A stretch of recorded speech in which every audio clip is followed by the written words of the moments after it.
നമ്മൾ code set ആണ് first കൊണ്ടുവന്നിരിക്കുന്നത്. 3 വെറൈറ്റീസ് ഉണ്ട്. ഫസ്റ്റ് വൺ ഞാൻ വേഗം കാണിച്ചു തരാം. മസ്റ്റേർഡ് യെല്ലോ കളറിലാണ്. എന്താ പറയുക, ലൈൻസ് ഉണ്ട്. അതേമാതിരി ലൈനിങ് 3/4. നമ്മുടെ നെക്ക് വരുന്നത് ഒരു സ്കാലപ്പ് ഫിനിഷോട് കൂടിയാണ്. അപ്പം ഇനി അതിന്റെ പാൻറ്റും വരുന്നത് അതുപോലെ തന്നെയാണ്. ഇങ്ങനെ സ്ട്രൈപ്സ് ഒക്കെ ആയിട്ട് തന്നെയാണ് വരുന്നത്. നെക്സ്റ്റ് ഒരു എയർലൈൻ മോഡലില് അഫ്ഗാൻ കോളർ ഒക്കെ ആയി ചെറിയ ഫ്ലീറ്റ്സ് ഒക്കെ ആയിട്ട് വിത്ത് ലൈനിങ് ആയിട്ട് തന്നെയാണ് വരുന്നത്.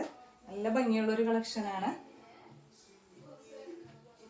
ഇതിന്റെ പാൻറ്റും അതുപോലെ തന്നെയാണ്, സെയിം മെറ്റീരിയലിൽ തന്നെയാണ് വരുന്നത്. അടുത്തത് നെക്സ്റ്റ് ഈ രണ്ടെണ്ണത്തിന്റെ റേറ്റ് വരുന്നത് 1100 ആണ്. ഇനി നമ്മൾ നെക്സ്റ്റ് കളക്ഷൻ കാണിക്കുന്നത് വീണ്ടും ഒരു കോട്ടണിൽ തന്നെയാണ്. ഒരു ബ്ലൂയിഷ് കളറില് സ്കാലപ്പ് ഫിനിഷ് ആയിട്ട് അതതുപോലെ ഇങ്ങനെ നെക്ക് ഇങ്ങോട്ട് ഡിസൈനൊക്കെ ആയിട്ട് ലൈനിങ്ങും കാര്യങ്ങളൊക്കെ ഉണ്ട്. 3/4 പാൻറ് വരുന്നത് അതേ സെയിം മെറ്റീരിയൽ തന്നെയാണ്. ഇതിന്റെ പ്രൈസ് വരുന്നത് 850 ആണ് കേട്ടോ.